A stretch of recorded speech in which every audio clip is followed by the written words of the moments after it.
मेरिया बजार स्थित पुरुषोत्तम स्वस्ति सेवा सत्संग अनुष्ठान प्रांगण में देशर 80तम स्वाधीनता दिवस महासमारोह पालित होती। अनुष्ठान 26 वर्ष हम यह राष्ट्रीय पर्व पालन अवसर में बहु विशिष्ट व्यक्ति माने जोगदे देशर भविष्य को आखि आगे रखी राष्ट्र गठन धारा युवपीढ़ीर भूमिका विशेष भाव में गुरुत्व आरोप करते।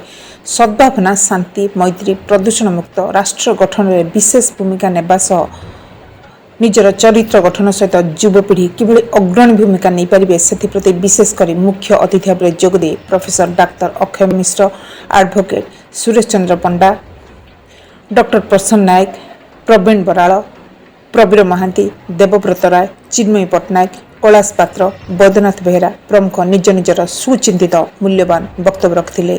अनुष्ठान साधारण संपादक देवदत्त स्वाई अनुष्ठान आगत भविष्य कार्यपंथा वक्तव्य रखिते। यह कार्यक्रम को शक्तिर उत्स युव समाज सदस्यवृंद तथा जुली दास, उमेश साहू, संगीता स्वाई, सुशांत महाराणा, विष्णुप्रिया शतपथी, शुभकांत मिश्र प्रमुख परिचालना करते।